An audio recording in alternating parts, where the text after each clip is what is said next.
So, look, as I look around the room, there are very many familiar faces, a few new faces, but a completely different world.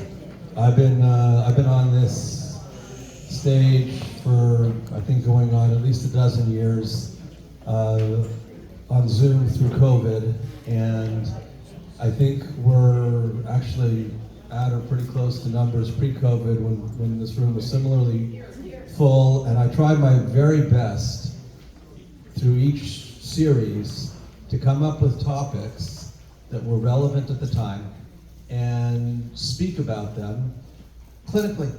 You know, obviously I have my own perspective on things, and you know, sometimes you have an emotional feeling about a political candidate or about a particular topic, but I've done my level best, not just in this forum, but in other fora, to just tell it like it is and let the audience decide. And I'm going to do the same to the best of my abilities today, but it's never been more difficult. I'll tell some of you what you already know, what others may be hearing for the first time, and probably more so than any other talk I've ever given, it's going to be a bit personal. So I was born in Israel. I was born in Jerusalem as a Canadian citizen on the 4th of July. And I've used that comment before. And I was born in 1964. And my family moved to Canada when I was pretty young, but then we moved back, and I spent the third grade, more than just the third grade, but the third grade, I'm saying, was right before the Yom Kippur War.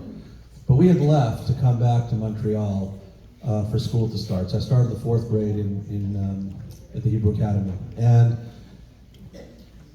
I felt very proud because that experience in Israel just identified my connection to the state of Israel. I really felt like I was an 8-year-old Zionist. Why? Because both my parents were born in Europe during the Holocaust. I grew up in a part of the city that had a lot of immigrants. Is anybody here not from Canada? Okay. So for those of you who are not from Canada, Canada's wave of immigration by and large came by a little bit later. I know there's some people here in the room who are second generation Canadians, third generation Canadians, but I just heard a lot of European accents. And at that time there were a lot of people who still had tattoos on their arms. And I remember being at a General Assembly as a kid and being shown Holocaust movies. They don't show to adults anymore, but these were bulldozers picking up cadavers and dumping them into giant pits. And I wasn't really sentient, but I was aware of the fact that a 6, 7-year-old kid should be watching this stuff. And then I get to Israel, and this was right after the 6-Day War, and you had real heroes. Like, I wondered, where was Batman? Where was Superman? Where was Spider-Man to save these poor victims? And then I saw tzadchanim, paratroopers, tayasim, pilots. They were my heroes. And I felt incredibly proud. And when Israel celebrated its 25th anniversary, my mom secured tickets for us to watch the parade, and they had flyovers, and it really warmed my heart. And then we took our Passover holiday to the Sinai, but we spent the Seder at an army base in Gaza.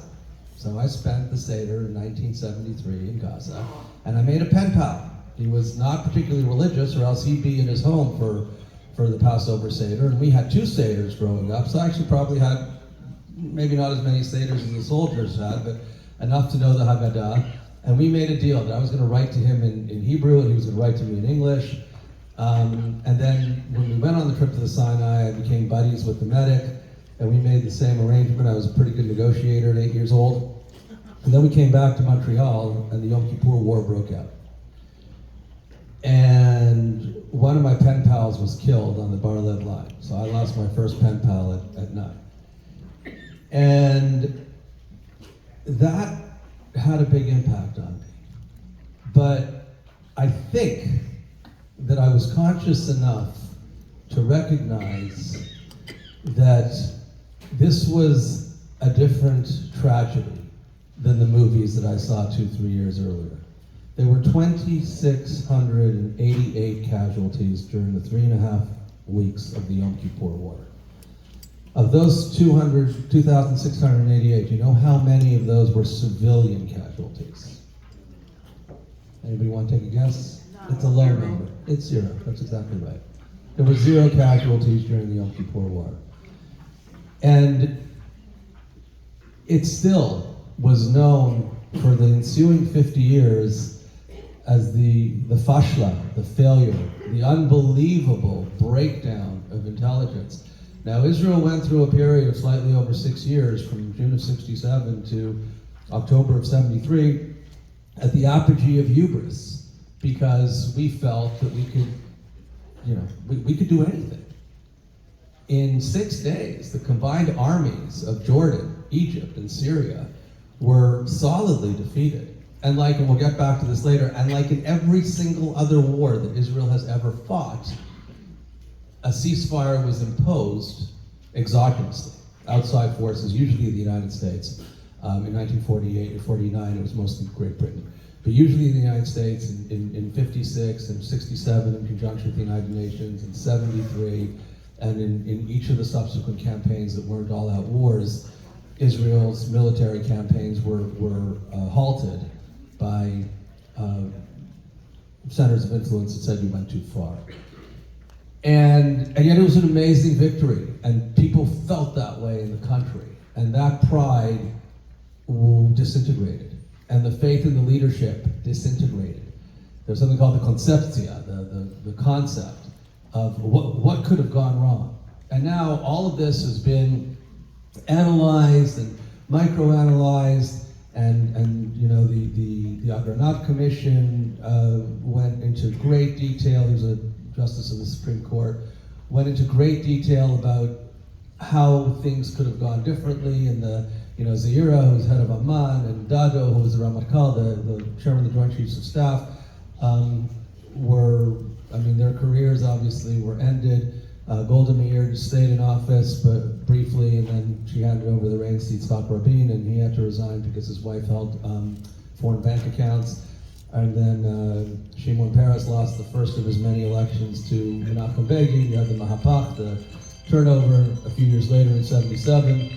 And Israel has since veered to the right. We'll talk about that in a second. But the failure in intelligence at the time was attributed to hubris, because we didn't think that the Arabs had the capability to damage Israel, certainly not the capability to win a war against Israel.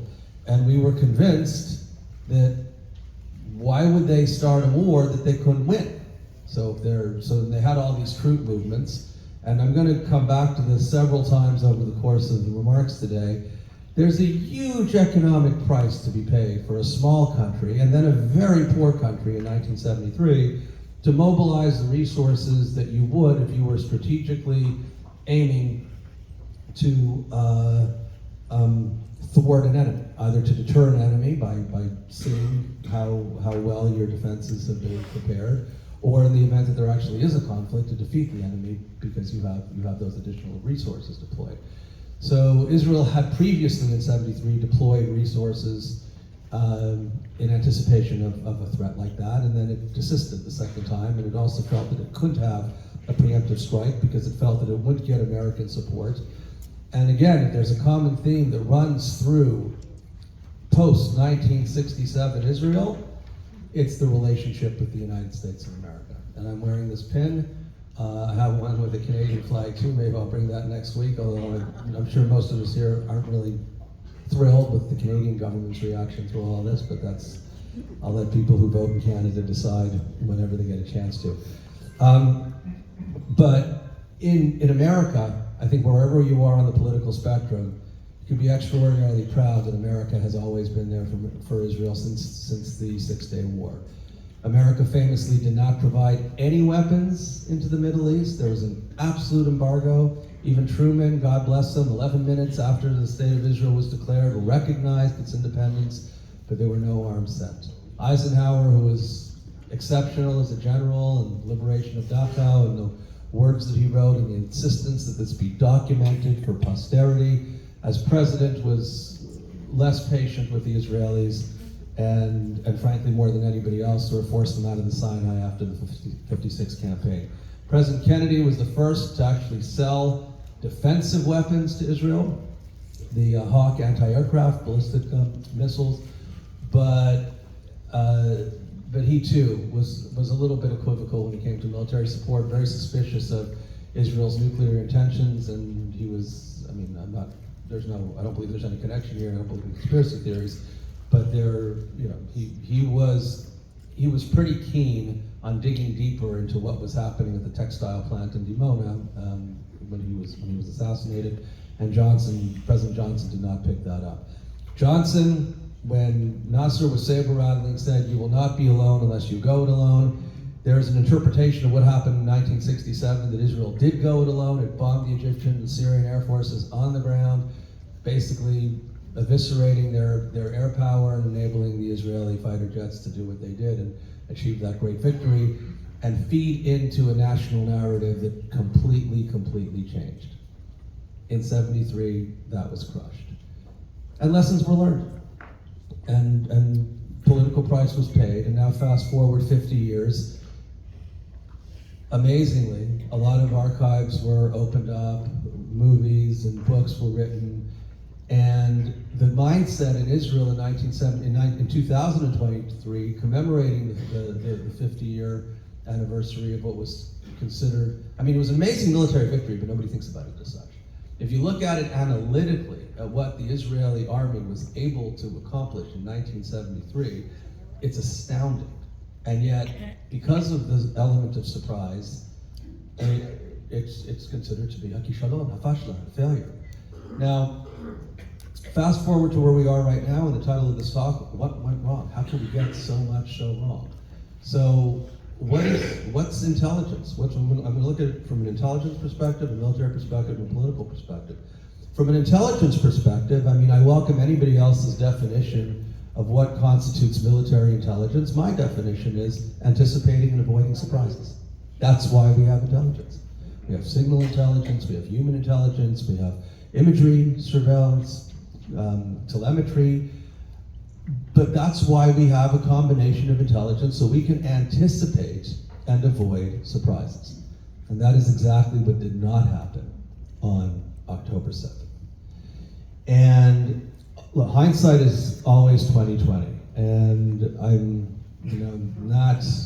that's not where I served, that's not what I did, but I have enough friends who did serve in the intelligence corps, and I do have a lot of friends who are still affiliated with the branches of intelligence, including 8200. 8200 is the best known because so many of its alum have participated in Startup Nation and created companies that are based on some of the innovations that took place during the Army.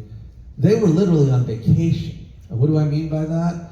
The 8200 staffing in Gaza was reduced a couple of years earlier. It did happen on October 7th, so that they weren't working on weekends and holidays. It sounds like a library. I mean, and terrorists aren't taking off weekends and holidays. If we learned anything from Yom Kippur, it's double down on the holidays, right? Double down when you're going to be vulnerable. October 6, 1973 was Yom Kippur and Shabbat. October 7th, 2023 was Simchat Torah and Shabbat. So we were literally caught off guard because of questions? Oh. There is a Ford red C-Max parked illegally. Your license plate is LWNTGT62. You will be towed if you don't move your car. And if you didn't have a chance to get a sandwich, if you're already going out there, there might be some in the school. But if that car belongs to anybody, do you want me to read it again or no? Okay. So anyway, coming back to what happened, there's something called, like if you analyze, right? If you dissect where the intelligence failure was, we massively underestimated Hamas's capabilities. We completely misinterpreted their intentions. And we also overestimated our own capabilities. The $1 billion wall or protection barrier, the surveillance posts. And there's one theme that's not just in intelligence, but in general, and we all have it as we go through life, that played an extremely important role here, and that's what psychologists would call confirmation bias. You tend to give more weight to information that feeds in to what you already believe. And look, if you love somebody and they came home with an extra apple and you think it's for you, well, that's good. It confirms your bias that this person loves you. So there are positive components to confirmation bias. But if you're underestimating your enemy and you're misinterpreting its intentions and the knowledge that you're getting from the field, right? No one's giving you a report, although there was actually a report prepared. It didn't say October 7th, 2023, but it was astoundingly faithful to what actually happened in terms of paragliders, in terms of a naval land and air incursion. But Hamas can't do that. They're flying incendiary balloons over a fence. And we have the Tatspitaniot, the mostly girls, who are watching these towers. And I will tell you from experience that I'm a father of a young girl, and I was a feminist even before I became a dad in certain respects. There is still a lot of gender bias in the world. There's certainly a lot of gender bias in Israel. And there is an outrageous, in retrospect, morally culpable amount of gender bias in the Israeli army. And almost all of these tatzpatiyot, it's even, in Hebrew there's a different word for masculine and feminine. So there are no tatzpitanim, it's all tatzpitaniot. They're all girls, they're all young girls, they're women, and they're very good, and they're very conscientious. But increasingly they weren't listened to because what they were saying violated that confirmation bias. So was sexism a part of all this? Yeah, a small part of it, because the credibility that was attributed to what these women were saying was reduced, frankly, because these aren't, if these were 8200 or commandos, if they were from Duvdevan or Sayalat Matkal, they probably would have been given a more robust hearing, and they weren't. And they were on the front lines. And I've heard people, I don't know them, but I heard people, girls who are a little bit older than their mid-20s, but they're not that far away from having served. And they said, look, years ago, if a cockroach would approach the fence, everybody would be up in arms. And here it was just an extremely sad parade of failures. 2 battalions that were in Gaza were moved to the West Bank. Now, cynics will say it's because the current coalition is dominated by the right wing. Many of its constituents live in Yehuda v'Shomron, in the West Bank, and therefore they needed additional protection, and the Gazan community was deprived of what it previously had because they wanted additional resources in the center. There's probably something to that. And you could say, why can't you have some here and some there?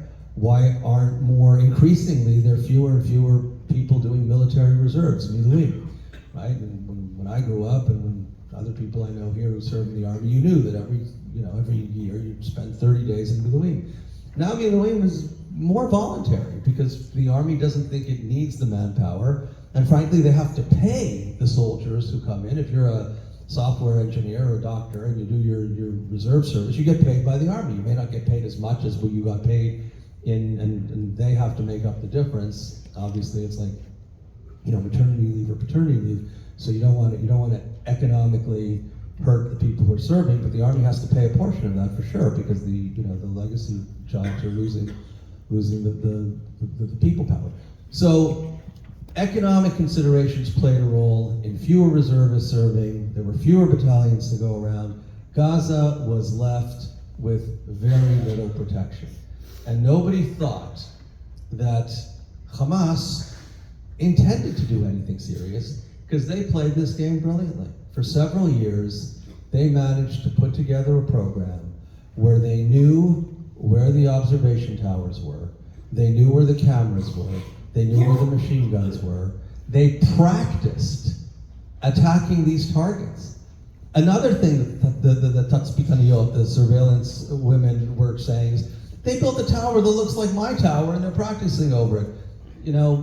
Don't worry about that. And people were moving, they don't have tanks, they have pickup trucks. So, it's difficult to know whether or not a pickup truck is being used to pick up stuff or to transfer weapons or to transfer many members of the Hamas called the Nukhba. The Nukhba is their special forces.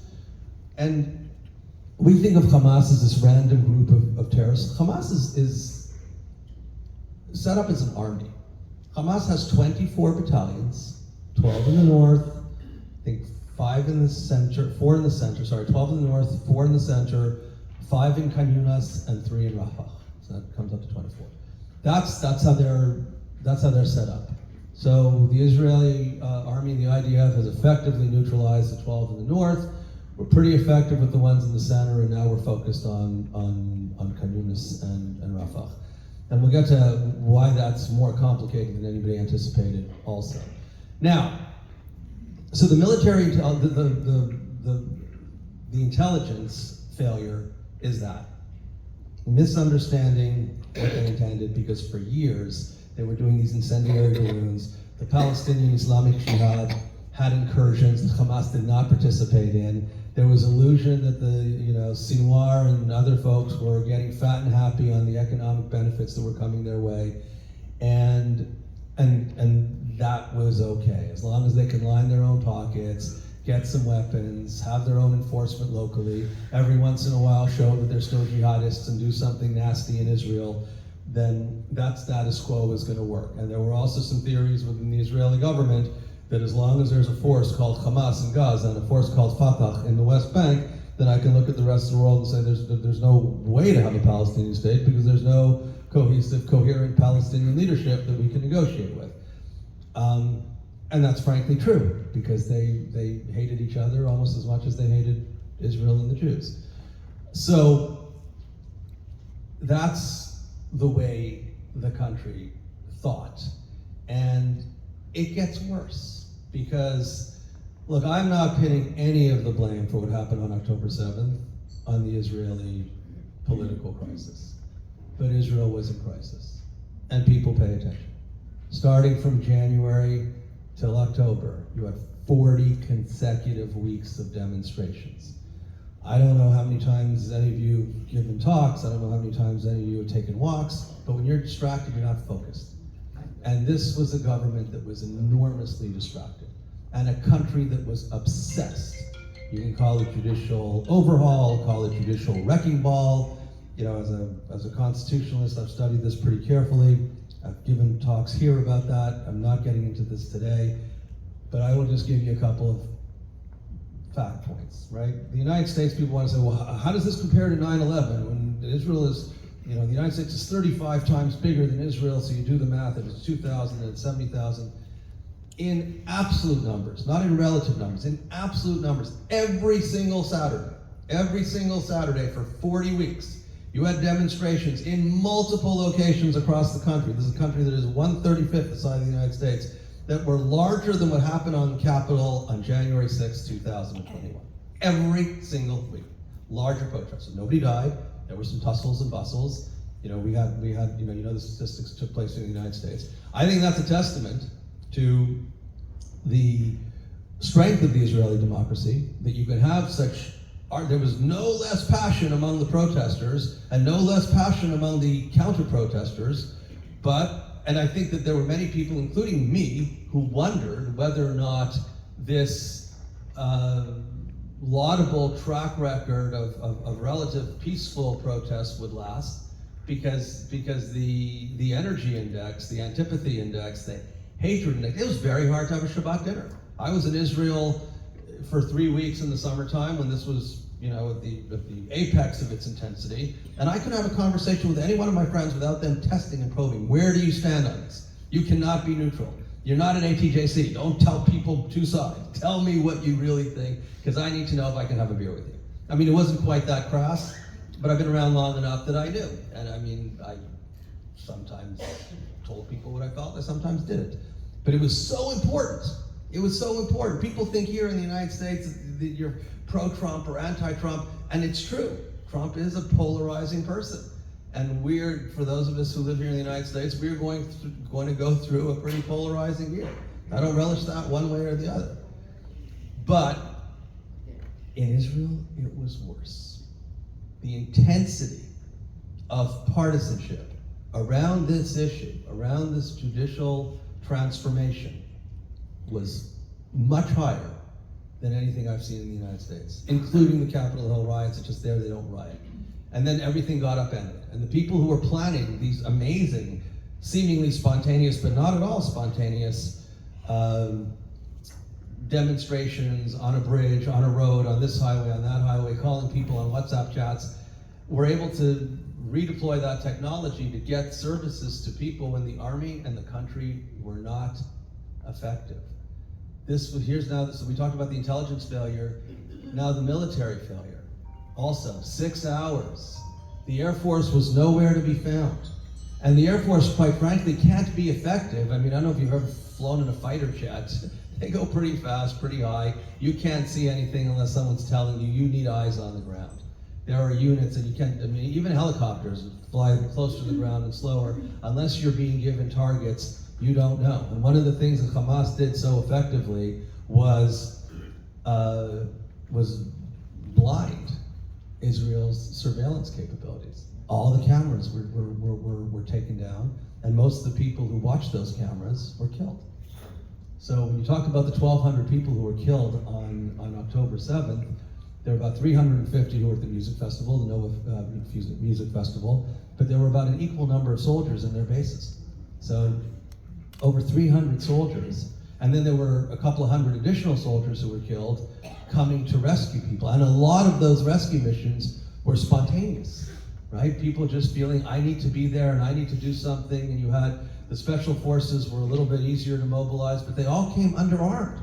Nobody thought that they need to bring their heavy weaponry because they thought that this was an incursion, and the people that they were going to go rescue, whether it's in Alumim or Saad or Zikim or Kfar Aza or Be'eri, that it was just there. Nobody had any sense for most of the day how widespread the carnage was. That they had 30 breaches through this billion-dollar wall and 22 places that were impacted. Some were more fortunate than others, maybe fewer of the Nukhba, fewer of the sophisticated Hamas people, but they had maps, they had codes. They were able, because one of the things their tunnel system is able to do is have them communicate with each other in a way where electronic information goes, how did Israel not know? Because they did all of their communication underground. Their phones are hardwired to be able to communicate like walkie-talkies, but you're not going to get that above ground. So for those of you who speak Hebrew, there's Gaza Elite and Gaza Tachtit.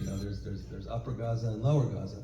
And in Lower Gaza, which you've heard this from other people, but I think it bears repeating, you have a network of tunnels that is approximately, nobody knows how large it is, but it is approximately the length of the New York City subway system. So think about that.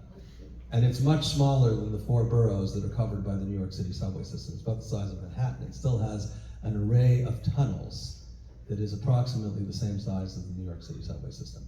So the military failure was something that's going to really be analyzed. I can't tell you whether that 1,200 would have been 600 or 400 or 200, but if the military was able to respond sooner, many, many lives would be saved. And in all likelihood, if the military was present, those 2 battalions were down there, they certainly wouldn't have had 30 breach points along the wall and let in a couple of thousand of armed terrorists, armed, well-trained terrorists. That's all they do. And we knew that. We've been watching them for years. We just never thought they would. And we thought that if they would, then we could, and we couldn't, and we didn't. And that's where the political failure comes in. And the political failure has a lot to do with the distraction, and it has a lot to do with priorities, right? The priorities were the Abraham Accords, and I'm all in favor of the Abraham Accords. And I've listened to many people give long speeches about how the whole concept of peace in the Middle East has been reversed. People talked about bottom up. If you don't make peace with the Palestinians, I'm not trying to do an imitation here. If you don't make peace with the Palestinians, you're not going to have regional peace, because they are the linchpin. They are the conditioned precedent. Unless you come to terms with Palestinians, none of the other countries in the region are going to make peace with you. Egypt was a one-off. Sadat needed the Sinai back, and then he got assassinated 3 years later. Not such a good lesson for other potential peacemakers. Hussein, different story, no real land swaps, not going to happen. And then it happened. And it happened quickly. It happened with 4 countries. It happened with the UAE, with Bahrain, with Morocco, with Sudan. And suddenly people are walking around. It's not bottom up anymore, it's top down. You see, we're looking around. Now Saudi Arabia's on board. We're having a dialogue with them. So, sorry Palestinians, that train has left the station. You're not relevant. Oh yeah, we're still pretty relevant. You know, Abba Eban and others have famously said that the Palestinians never missed an opportunity to miss an opportunity. And I think that the same is still true. But if you treat a fighting force, a terrorist organization, whose DNA is the destruction of the state of Israel, like they're irrelevant, they're going to have a strong, very strong incentive to demonstrate their relevance. And they did. And I, like many other people in this room, have been treated for years and years to the Israeli securitocracy, it's a word I made up, but bloviating generals with good intentions, but coming here and making us all feel good. You know, when Nasrallah go to bed, I know what he's dreaming, you know? Okay, I'm glad you know what he's dreaming, but you didn't, and you don't. And we can take care of them. Hamas is detailed, they're not serious. We are serious about Iran. You should be serious about Iran. You should be serious about Hezbollah. These are much, much stronger fighting forces. But this idea that we can fight a multiple front war is just not true. It's just not true. And we need to face that. Sometimes you don't like to do that. But, and I don't want to have a patronizing attitude towards Israel. I was born there, it's my country. I wear it on my kippah, my sleeves, but we don't have the ability on our own to fight a multi-front war. And I hope the Israelis know that. The Americans certainly know that, which is why they sent 2 aircraft carriers, the Ford and the Eisenhower, and a nuclear submarine into the region to say, you know, Israel, you're not alone, but go do what you have to do in Gaza, but don't do any more. This is not a time to be preemptive against Hezbollah. We'll be here to deter Hezbollah. We'll be here to deter Iran. But let's see if you can do this. Yes, 56 years ago, you defeated 3 Arab armies in 6 days. We don't know what you'll be able to do here. And there's a level of frustration. And I don't think the Americans and the Israelis understand each other. I know that the Americans and the Israelis don't understand each other. Aside from the privilege to get up and speak with some of you, and give talks, mostly at the local law schools, once to a group of graduating high school students, participating on panels in some other synagogues and community centers, 90+% of my time on this is focused on AIPAC. It's focused on working with members of Congress in the House and the Senate to ensure that the ironclad commitment, that's their words, not mine, is steadfast and reliable. And I think it is. Actually, I know it is. What I don't know is how long we can rely on it in its current context. And then there's a moral question that we can ask ourselves as Americans, as Jews, as people who care about the conflict and care about the future and care about our kids. To what extent can Israel expect to receive the necessary American aid and reject American suggestions on how that aid is going to be used? Israel cannot prosecute its military objectives without American military material. Flat out, it can't. As an Israeli, I don't like to be saying that, right? I'm the optimist. You've seen me here for a dozen years putting rose-colored glasses on some things that look pretty dark in the world. This is a different shade of dark because we don't have any good answers in Gaza, but we have to have an answer. And I think that's what the Americans are insisting on. And this is where I think the political situation in Israel disturbs me the most. Because whatever you think about the current prime minister, his career was meaningfully punctuated by being Mr. Security. This is certainly not a credential that he can be proud of. You know, we talked about the war, the 6-day war 6 days, 3 Arab armies. Yom Kippur was different. It was just against 2 armies, Egypt and Syria. We were caught off guard, but it took 3 weeks, but it was a resounding military victory. We've been in Gaza, we've been fighting Hamas for over 3 months. And there's no victory in sight, and there's even no real way to define victory. What is a victory against Hamas? You may kill more of its fighters, but you're not going to destroy the ideology. And there's always a question when you're in this type of campaign where so many civilians are involved, are you going to create more terrorists than you kill? And historically you have, especially when you have no access to the educational firmament that is graduating more and more and more people whose main mission in life is to kill as many Jews as possible and destroy the state of Israel.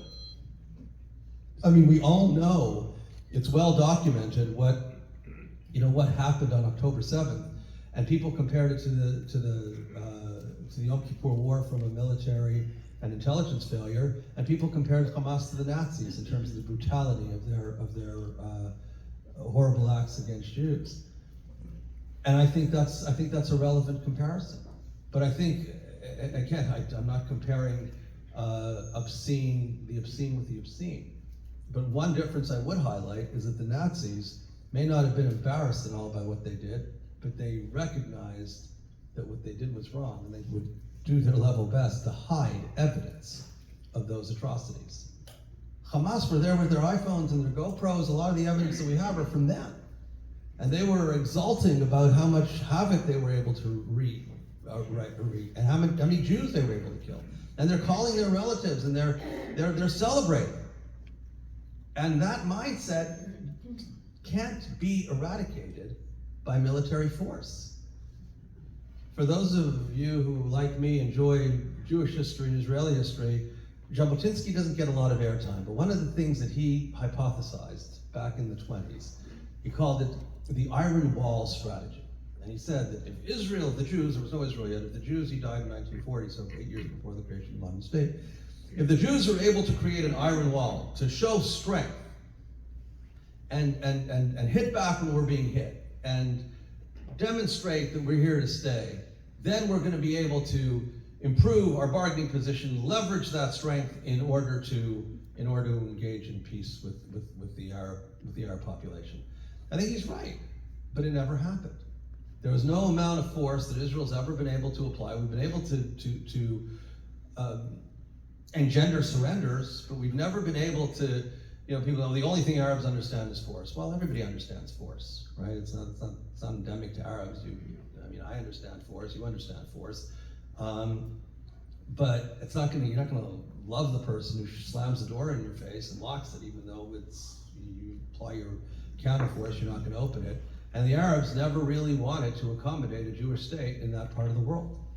And I think that there's maybe some connection between Jabotinsky's Iron Wall strategy and the choice of label that the Israeli government chose for this war, Iron Swords.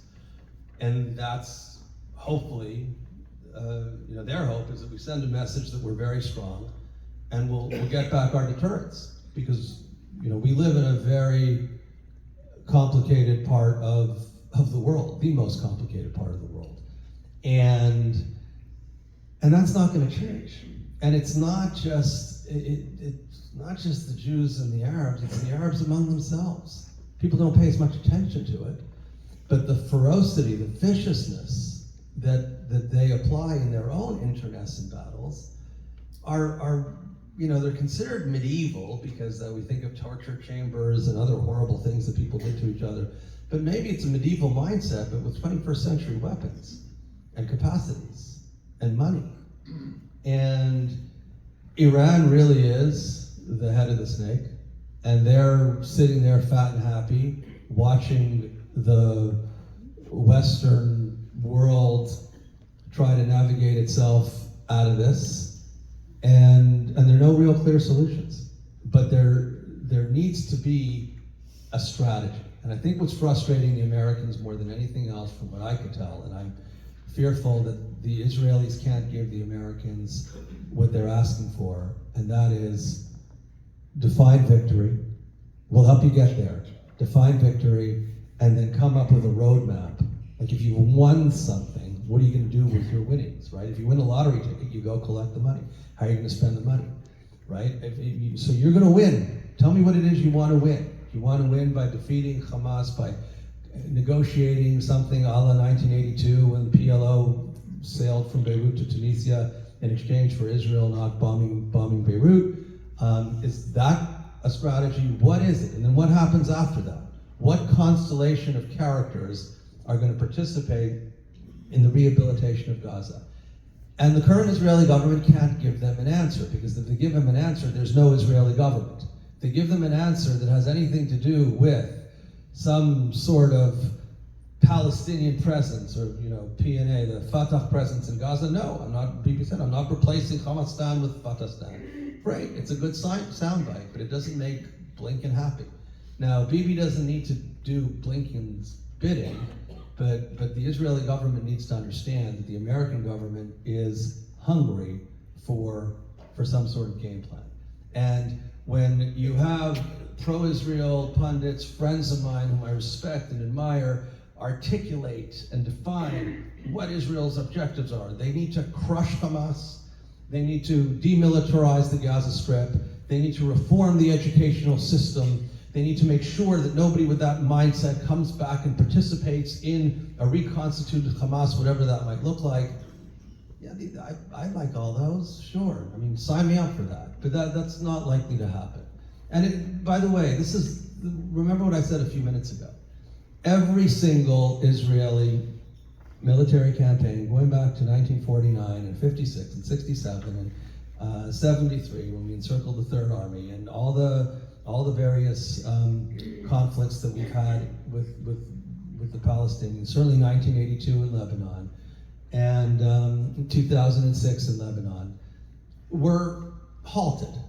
And that enabled the Israeli leadership at the time to say, well, we would have gotten all those objectives, but they didn't let us. Like the guy in the playground, well, don't hold me back. Well, sometimes they want to be held back because they know that those objectives are unachievable. But politically, it helps them to say that we could have achieved it, but for the fact that we were restrained.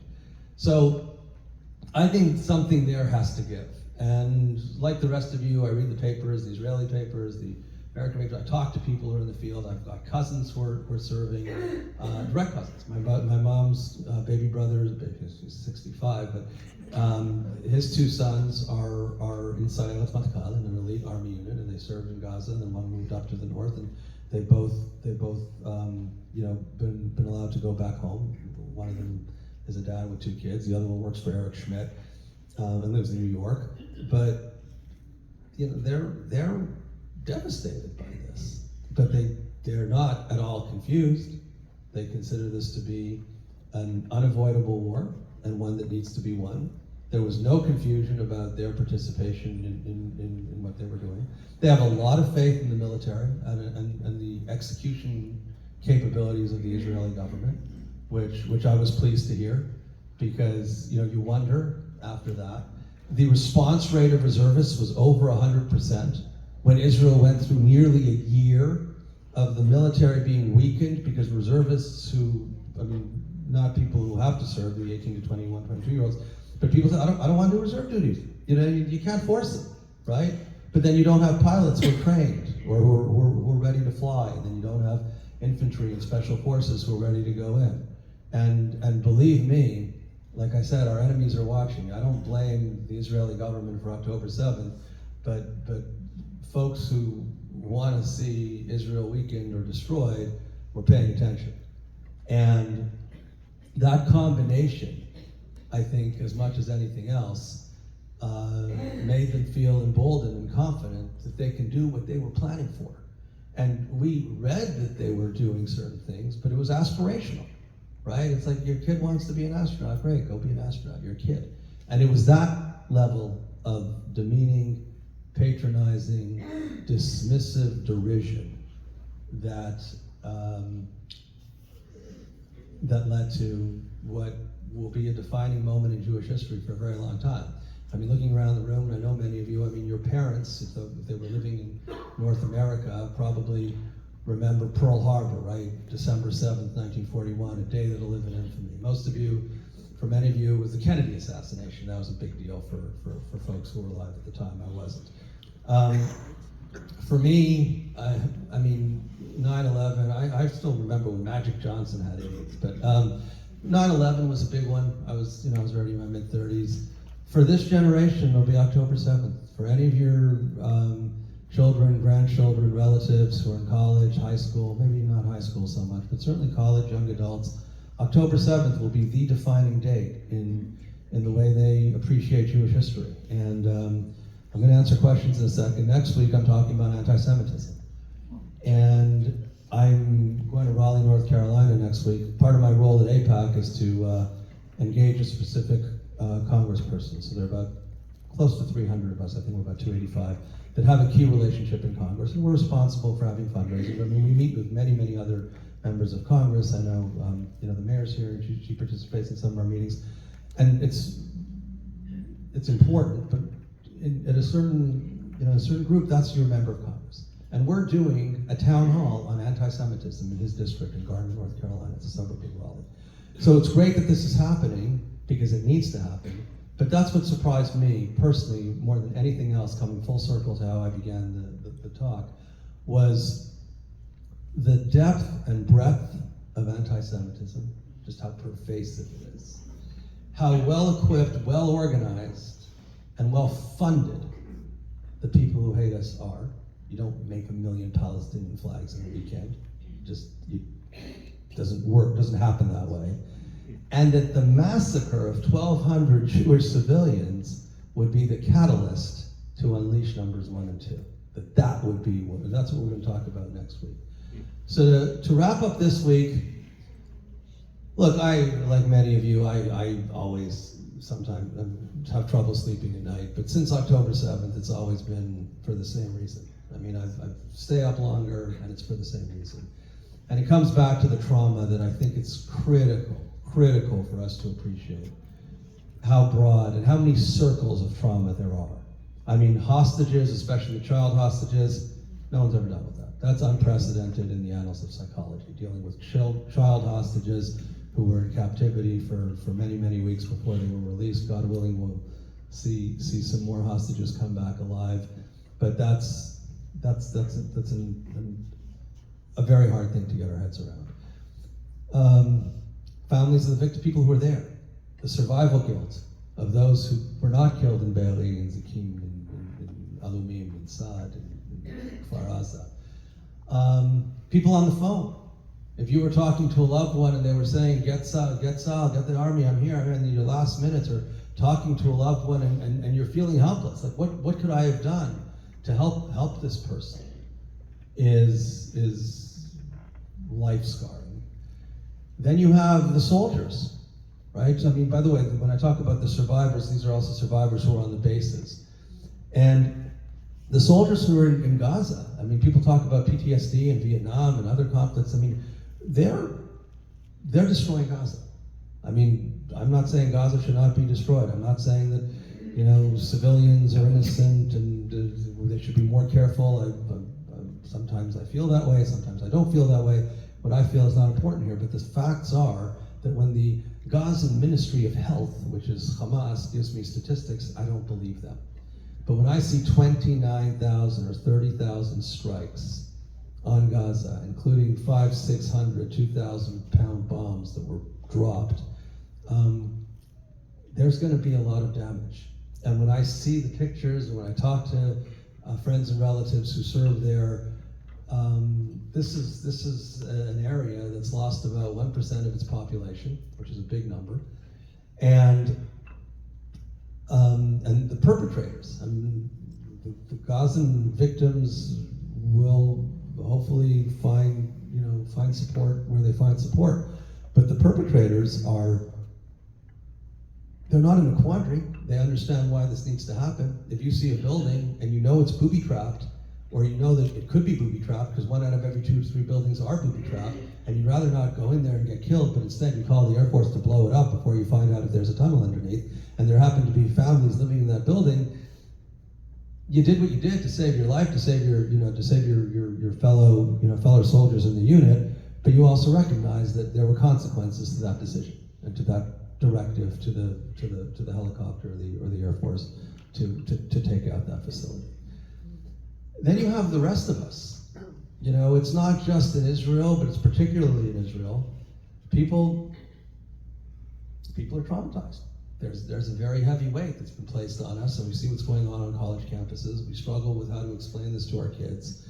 We are sensitive to the fact that people who we may have felt liked us more now like us less. They probably don't like us unless they didn't like us before, but we just didn't know it. The caregivers, I think that people underestimate the intensity of compassion fatigue. When you're listening on and on and on to these heart-wrenching stories and you're trying to treat somebody, it's very difficult for you to go home and get your own life back together. And there's now, specializations. I'm on the board of the Herzog Hospital in Jerusalem. The gentleman who used to run the hospital, he's a Brit who moved to Israel after his medical training in London. He was the chief surgeon of the Israeli Air Force for 15 years before he took on the role in Herzog. That's what his focus on now, is on helping the caregivers continue to provide care, but also to deal with their own trauma. So any way you slice this, there's so much at stake. We talked about the trauma, we talked about the failures, we talked about the economy. Israel is a very small country. Israel cannot afford economically to have a long military campaign. And it's an army of reservists. And there's an extremely high correlation among the people who serve in the units that need to participate in these military campaigns and the people who are, the engines of the Israeli economy, the high tech, the service sector. They tend to be from elite units, that special forces that are doing what's necessary, but that now need to be on guard. And yes, there's been a massive redeployment outside of Gaza, but many have been sent to the north in anticipation of what Hezbollah might do. And those who aren't are on notice that could switch any day. So we live in Israel is in a very trigger-happy region with nefarious sources. Gallant, the Minister of Defense, talked about a second front war. I know the one front, the one and a half, we call Hezbollah and the Houthis. The seven that he identified, just to go through them, are Gaza, which is obvious, Hezbollah in the north, the West Bank, you got the Houthis, you got the Iranians, you got the Iraqis, you got Syria, and you got Lebanon. That's a lot. That's a lot for one little country to deal with. So Israel is has been historically, at least for the past several years, on a global scale. If you look at it in terms of per capita GDP, Israel is higher than England, higher than France, higher than Germany. Israel has a GDP that's over $500 billion for a country with fewer than 10 million people.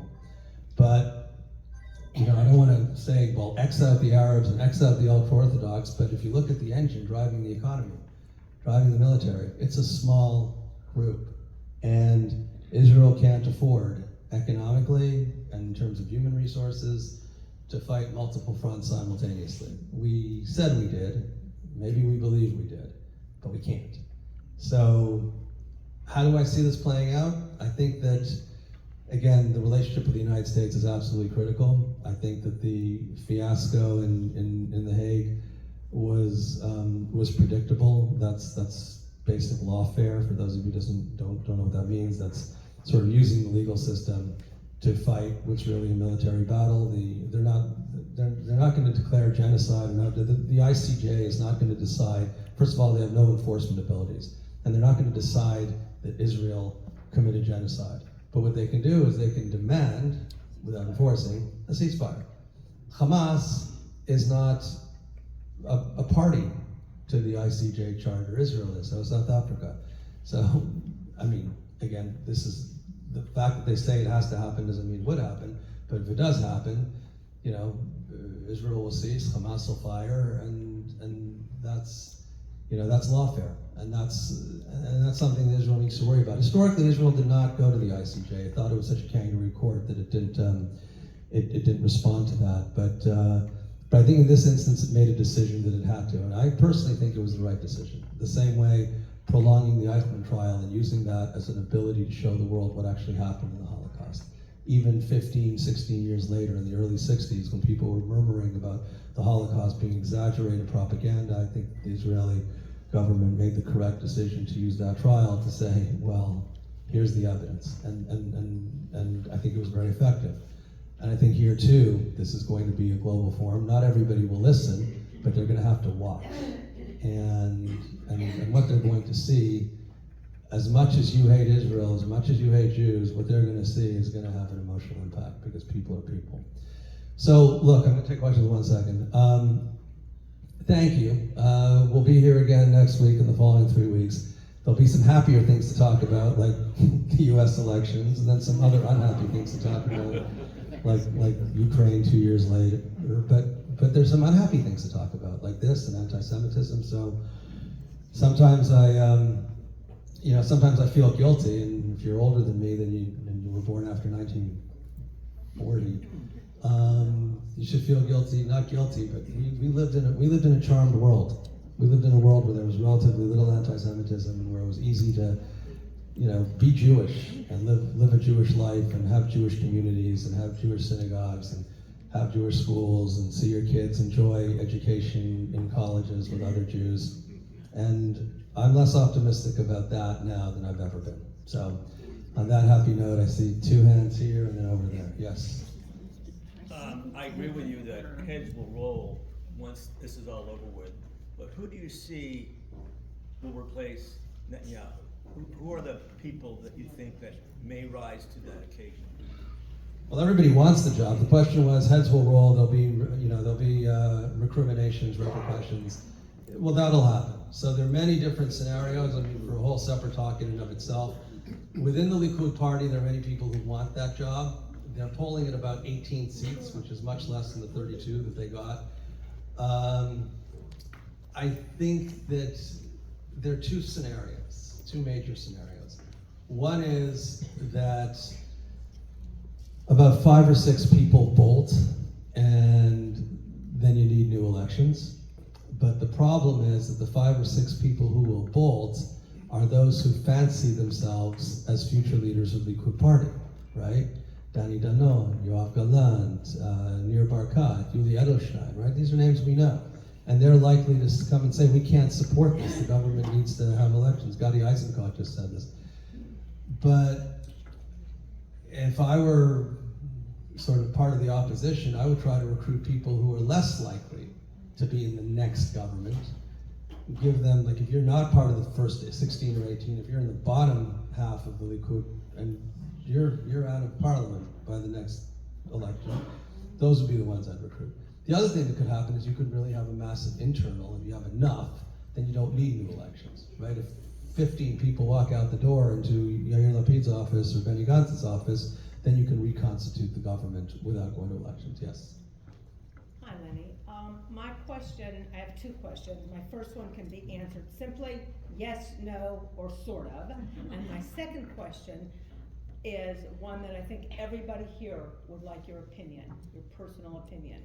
So I was very aware of the gender issue regarding the women who said we're going to be attacked and how they were ignored. And so with the yes, no, maybe quick one is, was there ever a formal apology given? Formal apology? No. Okay.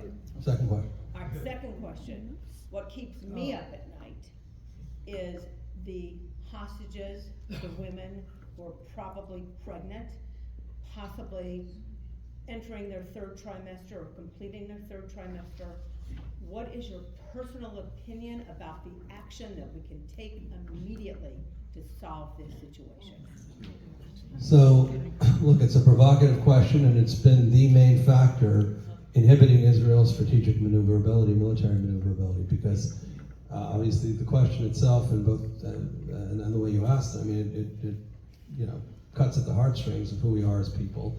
When you said 3rd trimester, you're saying that pregnant women were abducted. It's not inconceivable that women who were not pregnant, who were impregnated by by terrorists. And I don't think anybody has an answer for that. We talked about the comparison between the 6-Day War and what we're trying to do now. There's also a comparison of Entebbe, right? We flew across an entire continent and rescued 98 out of 103 hostages. And now we only rescued one, and we accidentally killed 3, and now more and more are dying. I don't have a high level of confidence that the hostage crisis is going to be resolved in a way that would give you or any of us comfort. Sorry. Yes. I guess I don't understand how tunnels the size of a truck would drive through, but nobody heard the vibrations, nobody heard this. And this went on for many, many years. I can't understand it. Number 2, I guess it's not a question, but it's something I need to say. The Iranians are fat and happy, and the United States government is steadfastly behind Israel. But 3 years ago, Iran was not fat and not happy. The sanctions were killing them, they were practically bankrupt, and they were not selling oil and pulling in billions of additional dollars from the entire world. So, are we steadfastly behind Israel, or are we helping Iran? I'm not sure if everybody's. Sorry, we can't hear from them. Yeah, so the question is, the Iranians are fat and happy and selling oil.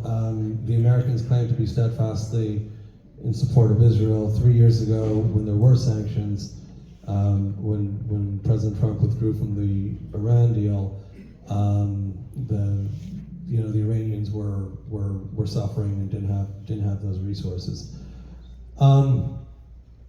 I was a big opponent of the Iran deal. I went to Washington a couple times, naively thinking that it might make a difference.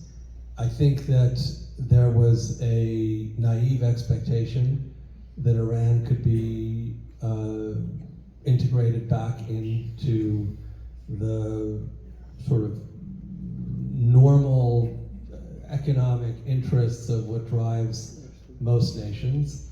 And I think that this conflict demonstrates a couple of things. One, to your point, is how misguided that expectation is. But 2, is how complicated the other options are. So again, coming back to the bloviating blowhards and the Israeli securitocracy and the American securitocracy, all options are on the table. They're not, and the Iranians know that.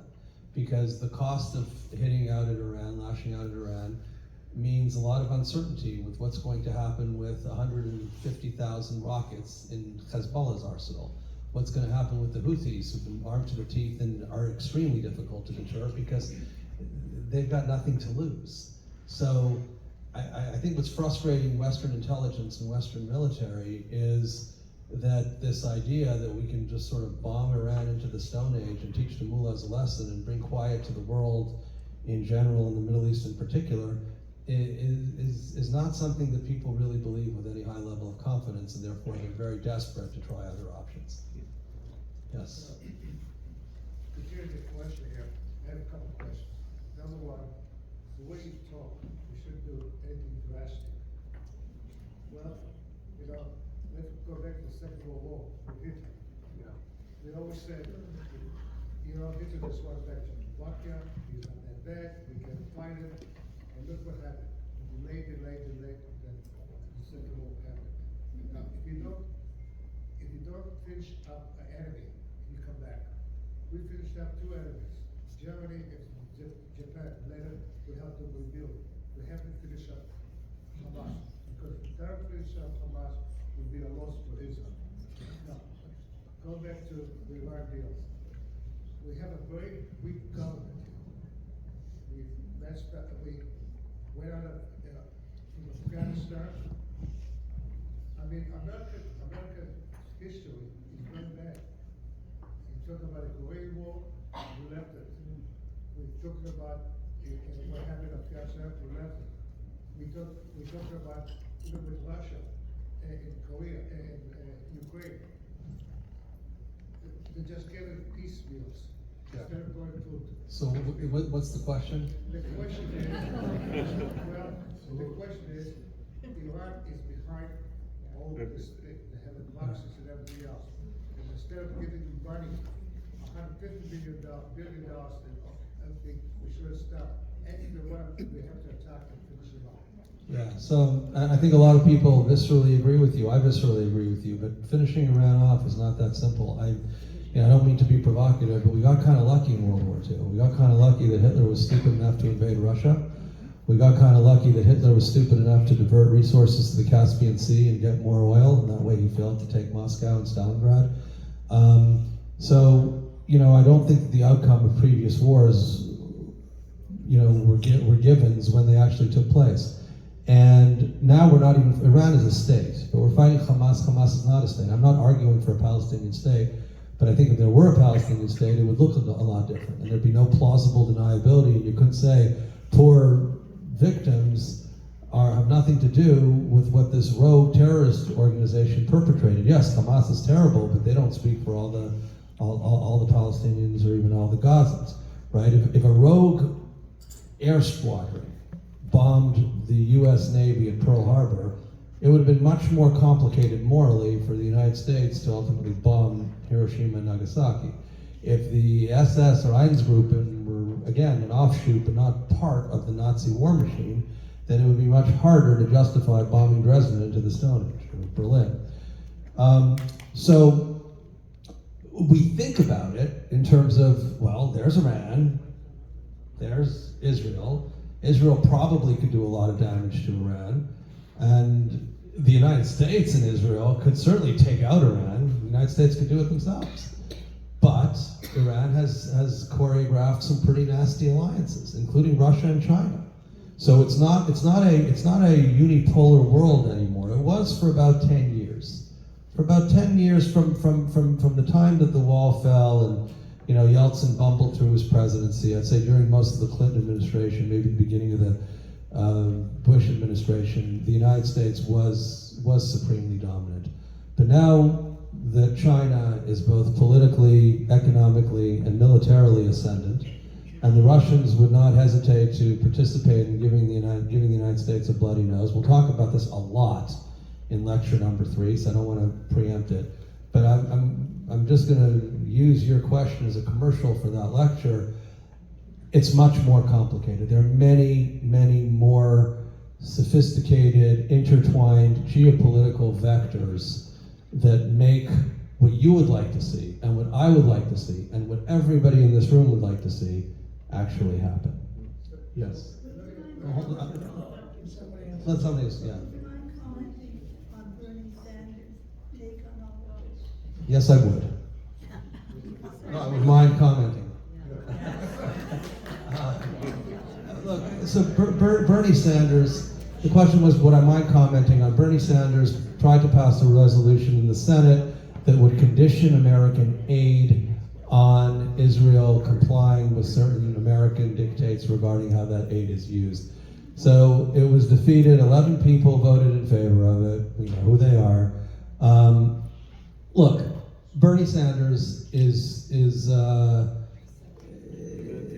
he wants to be relevant, right? He's in his 80s. He feels like he had a chance to be president. The Democratic National Party took it away from him by steering votes towards Hillary. He's helped fund primaries against Debbie Wasserman Schultz because he's so angry at her for doing that. He just wants to be relevant, and he still sees himself as the stand bearer for the progressive left in the Senate.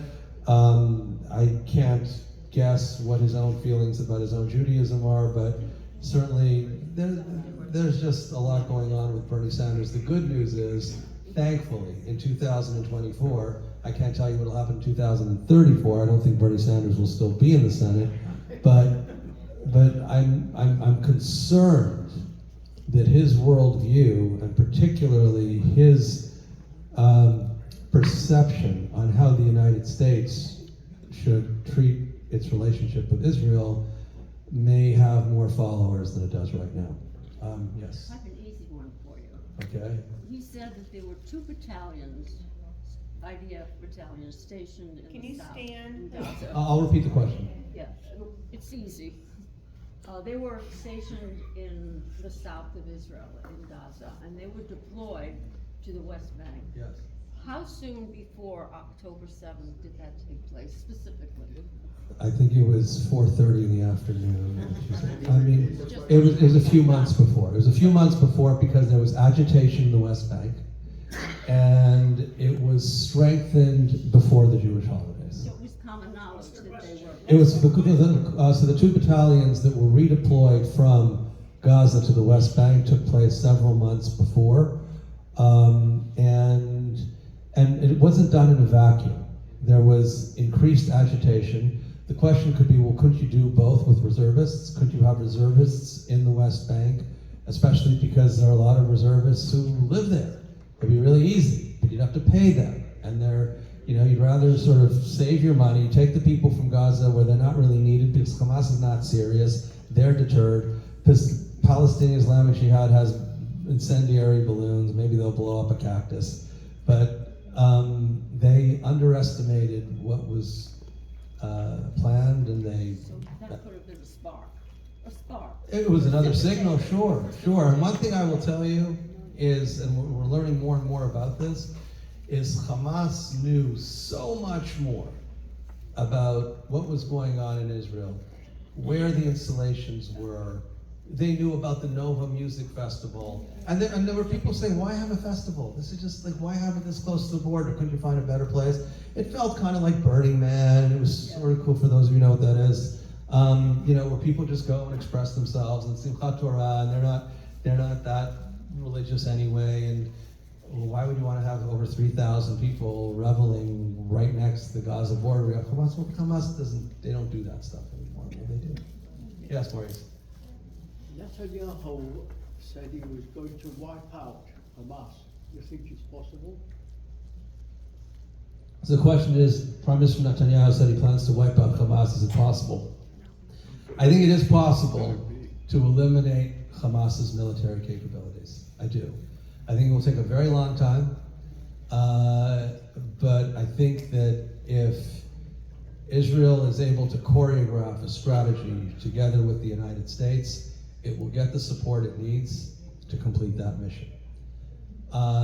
Do I think that it will, thank you for that. Do I think that it will happen? I hope so, but it's going to require a much clearer message from the Israeli government that is anticipating additional American resources and global support, military support, economic support, political support. Diplomatic support, political support cannot be underestimated. These are critical. So, economic, military, that's hard support, but the soft support is just as important. I worry about that support if there isn't a clear articulation of what happens after Hamas is militarily incapacitated. Let's take two more questions. Oh, three. 1, 2, 3. I'll take all four together and then we'll. We haven't discussed the Saudi plan, which could be what happens after. Yeah. So Hamas is defeated. I think it can be. I don't know why we don't think they can. They were supported by Gazans. We have they're the government of the people that supports them. The people, Hamas, we get the hearts of the minds of the Gazans. But you need what's next. Yeah. We read about the Saudi plan. Yeah. We've also been reports, many people in the government support it. A lot support They do. supports it one after another. What are your comments on the Saudi plan? And what's the possibility that there is a chapter 2 here, even after we get rid of these, Well, I'll touch upon that. Yes. It's something saying, we talk all about force and use of force, all these use of force. Is there an alternative? Is there some other way, for example, to be helpful as opposed to be antagonistic, that might be changing how the people in Gaza and the West Bank are viewing Israel? For as example, how Germany changed after the war by a lot of aid and help. Right. You were going to say why Israeli population is moving further right wing. I didn't hear it. Oh, And if Ben Gavir's start having more and more power, will AIPAC change its position and start to intervene in Israeli politics? Okay, and then one more word there. I'm sorry, I'll talk to you offline. Your hand was up. Two quick questions. I had heard that, Israel was looking into flooding all the tunnels. I wonder what happened there. Okay. And also, I'm wondering, given that the people in Gaza are living in such a horrible situation, if they were offered a ticket out, whether Gaza could be cleared of its residents. Okay, so let's start with that question. So Gaza, the question is, yeah, so nobody wants to take the Gazans, and the Gazans actually either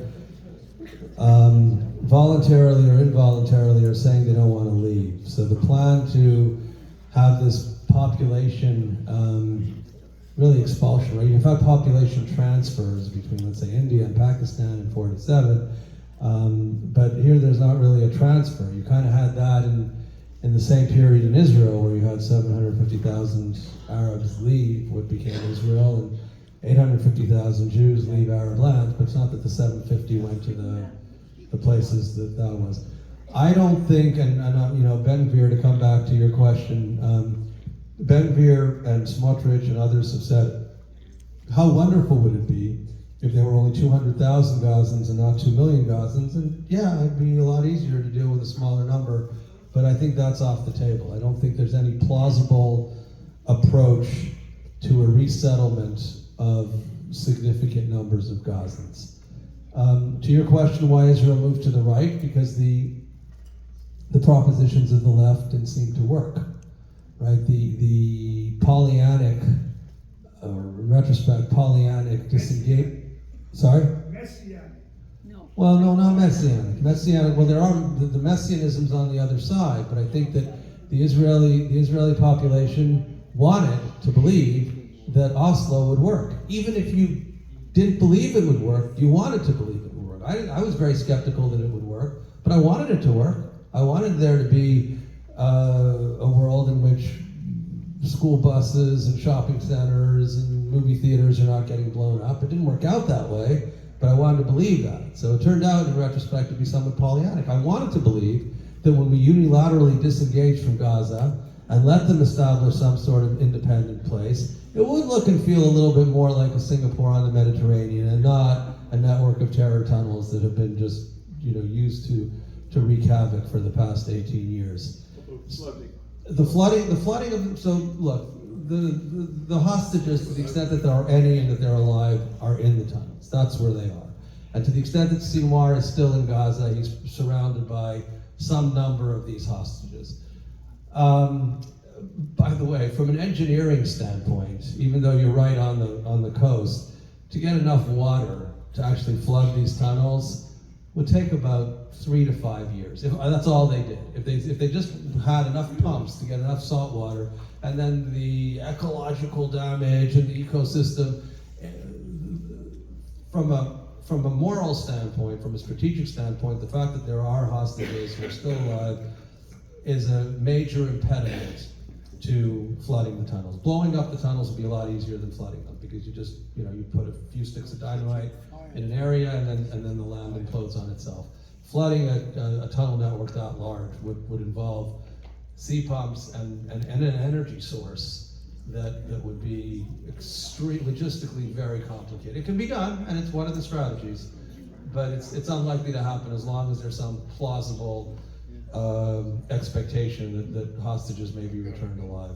And to the questions that you asked, of course, I mean, to the extent that there is a better answer, people are receptive, and it's not easy for me to start an answer to the credit of the Palestinians and the Arab leadership, but it's been over 100 years, and they've rejected everything. I mean, it's not just now, suddenly, after years of kumbaya, there's this rejectionist element. They rejected, with the exception of one very short correspondence between Weizmann and Faisal in 1916, They've rejected everything. They rejected the Balfour Declaration. They rejected the San Remo Conference. They rejected the Peel Commission report. They rejected the partition plan. They rejected Three no's. the three no's of Khartoum. They always say they didn't get a fair deal. Right, so but we can talk amongst ourselves. We have our own echo chamber, and I've been living in it all my life. But when you listen to what they're saying, it's the three no's followed by the 300 no's, and it's no, no, no, no, no.